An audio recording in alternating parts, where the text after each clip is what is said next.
Alright, let's do this. Hello. It's been a while. Alright, I don't want to waste your time, so we're going to just get straight onto the business. First things first, last Saturday was my birthday. Yes. Thank you. I turned 30 and I have no idea how I feel about it yet. But this is not a video, we'll talk about it. Today we're talking about something that's been on my mind the whole of today. You know those moments when you have an idea, or you have a thought, or something that's just pervading your mind, and until you do it, it just won't go away. So this is the video. And I realized that the video actually falls in line with something that I've been wanting to do for a while on the channel that I haven't done since I did the last video where I talked about 10 things that I experienced for the first time since I moved to the US, which is a comparison video. So we are doing today a comparison video. The thing I was thinking about today was work-life balance. Why work-life balance? Birthday, comparison, now this. What is going on? Why are my ideas so jumbled up? Well, that's the way my brain thinks. First things, just came back from work and I'm hyped. What time is it? It's 9:37 p.m. and I'm hyped. And I'm hyped because I am getting to that space where I start to have a sense of what I want to talk about generally, not just on YouTube, but as a writer, as a creative. And today when I talk about work-life balance is because there is a thing that I always think about when I think about work-life balance. One of my wise mentors, we're hanging out and asking like, what advice do you have for us as we're starting residency? That was before she started residency this year. And basically what he said, you're going to juggle a lot of balls all the time.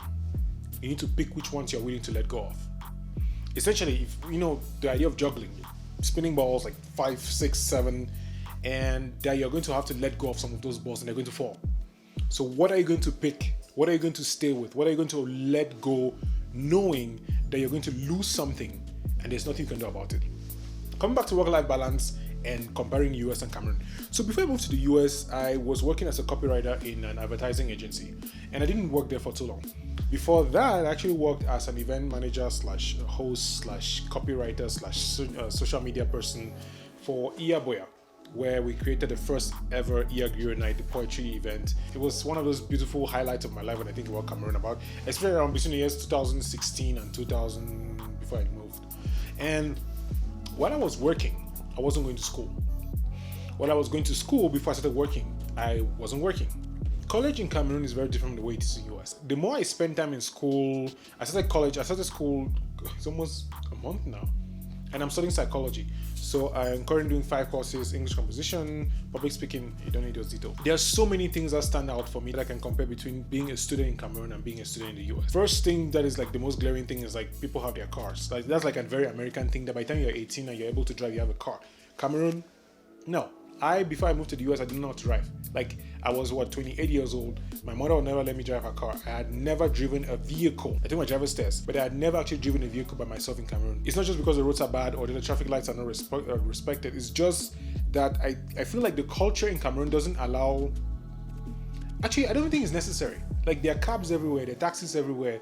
You want to go anywhere, it's PS, which is like, I don't know how many cents it is in US dollars. But we never needed to actually drive. Like, driving was not a skill that was required. So when I go to school and I see students and I see cars and I see all these things, it's interesting, to say the least, not just strange. It's interesting to see the contrast between how much autonomy students have here versus back in Cameroon. In Cameroon, when you're a student, you're a student.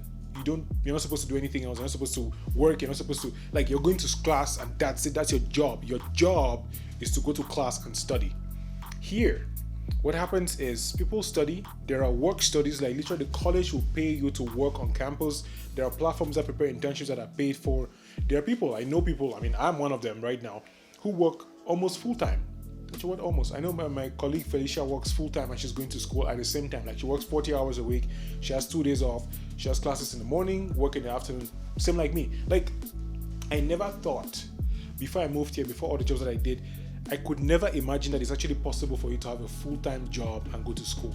You could say the systems are different. I agree with you. Like, the systems are different. It's actually much more, I'll say, encouraged for people to work a lot more in the US than in Cameroon. There are platforms, when I say platforms, I mean like people like at my job, I was like, I need a new schedule because I have classes, and they're like, okay, what do you need? I said, this is what I need, this is what will work. And they were like, yeah, sure, we'll figure it out. I mean, it wasn't that easy, but they were willing to work with me for my school schedules. When I look at the two platforms, the two countries, the US and Cameroon, that's one thing that stands out for me: the ability for students to be able to work and go to school at the same time.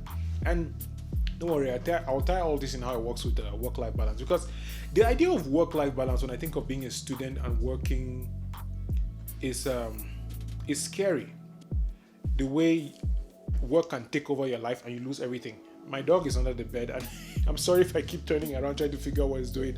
I once wrote an article, I think I'll find a link and put in the description, about work-life balance, no place, where there's a thing about work that I'm getting to understand now. Like, this is what my typical schedule looks like.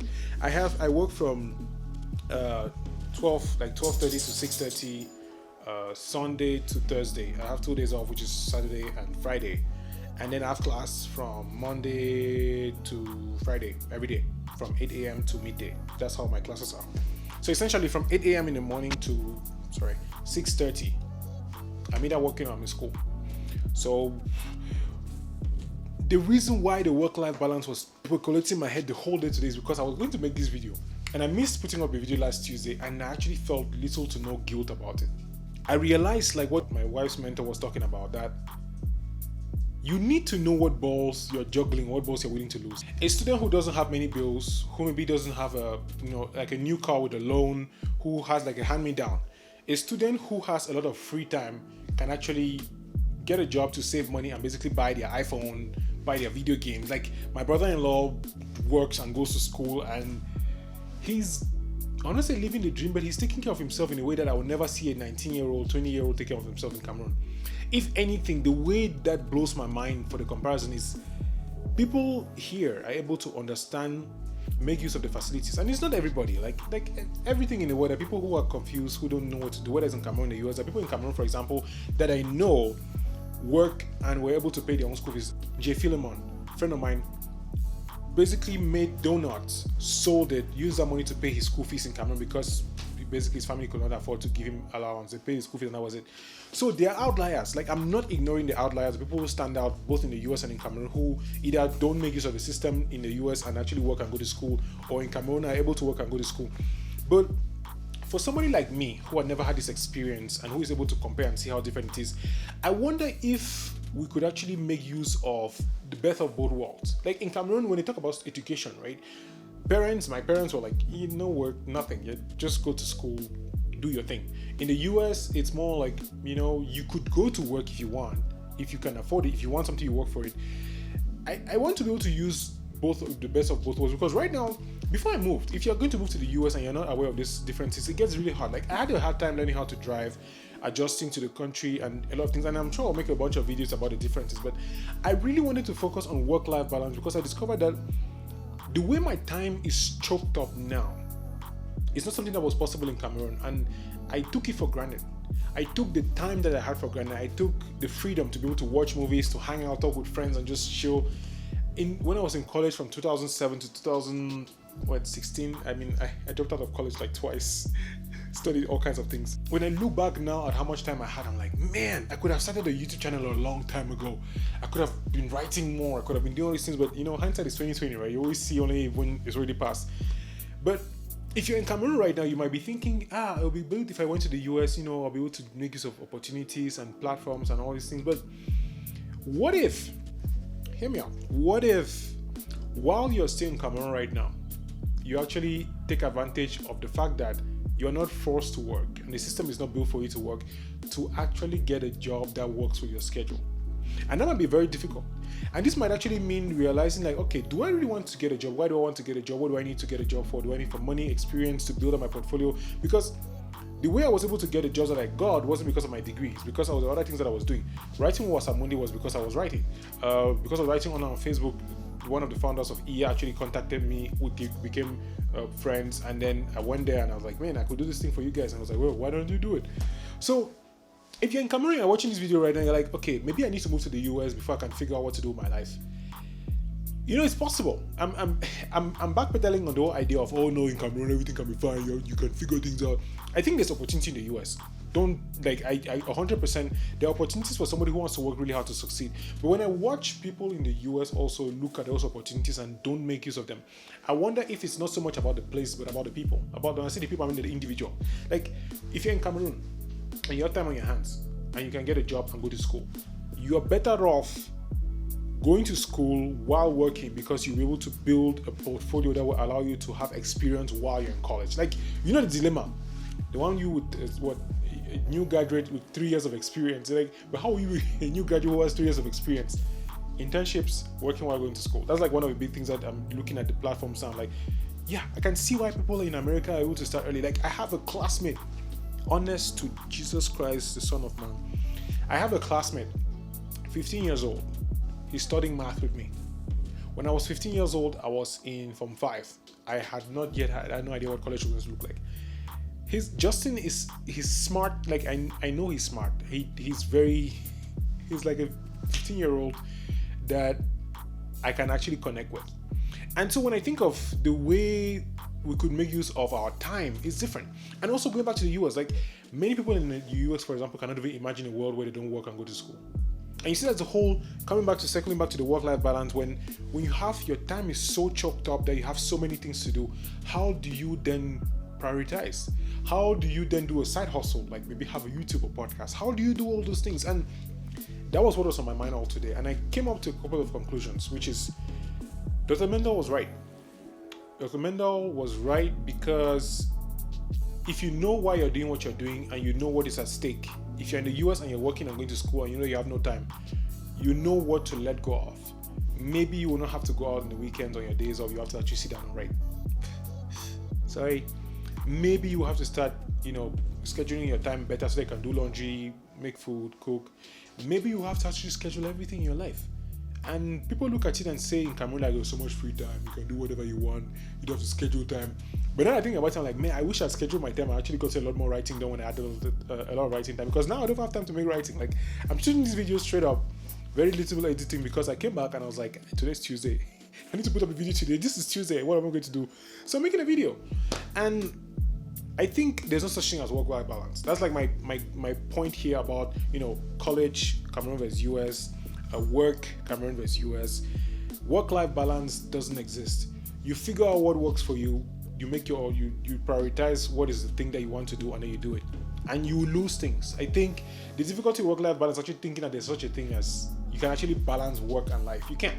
Like, right now, I'm by myself because my wife is working. Like, you need to make time for the things that are important for you. And it's what was on my mind all day, realizing like I go to school, I barely leave there, I have to drive to work, and then I have to finish my assignments. And I can even, like, when I think of me back in Cameroon watching a video like this, I'll be like, dude, you're sitting here with your gear and camera and you're telling me about a life that I would never imagine. But hear me out. I never knew that I was going to get to this point. I never knew that I would get to a point where I'll be so overwhelmed by work and life that I will actually have no time to sit and read a book. We always think that things on dit en français, l'enfer c'est les autres. Like, bad things happen to other people, right? We always think that, he's only this thing. Even good things, like, yeah, you're saying that because it's only happened to you, you're lucky. Or it's never going to happen to me, I am prepared, basically. But, let me fix my glasses. I'm not editing this out, just so you know. If you take into account that wherever you are in the world, you can have the ability to adjust the things that you want to do and get them done, you can handle things pretty much. And that's the point of this video. That's really the point of this video. I wanted to make a video about work-life balance comparing the US and Cameroon, because I think now that I'm seeped into this culture and I'm watching every day, I just can't help but compare how different it is. And I would like to answer your questions about the comparison of the two countries, because I haven't done much. I know I'm speaking very fast, so if you're going to put a comment, I'm speaking fast. I speak fast when I get excited or when I get very tired. And right now, I'm tired and hungry, and I said I was going to shoot this video before I eat so I can edit it while I'm eating. So thank you so much for watching the video. If this is the first time you're seeing any video from me, my name is Kamga and I'm a superhero. Okay, that did not sound alright. My name is Kamga and I'm a writer.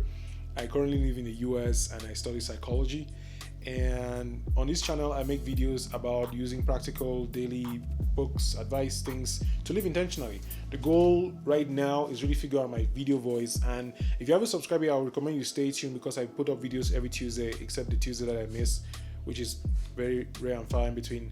But yeah, I like you, so please like this video and comment. I want to make a video that addresses a concern that you might have or a comparison that you might be thinking of. So if you're in Cameroon right now and you've watched a few of my videos and you're thinking, hey, stop that, stop it, okay? That's what happens when you have a dog. You actually talk to a dog as you're talking to a human being. And I want to make a video comparing the countries, the cultures in a way that provides clarity, not just, oh, the US has Uber. Yeah, we know, you can read that in the articles. But as somebody who is now going through the system, like I work, I go to school, I live here, it's my life now. So if you have any video ideas or anything that you want me to talk about, drop in the comment section. And if there's anything that I've said in this video you want me to expand on, drop in the comment section. Basically, if there's anything that you want me to know, just drop in the comment section. That was me. I will see you in the next video. Bye. Seriously, bye.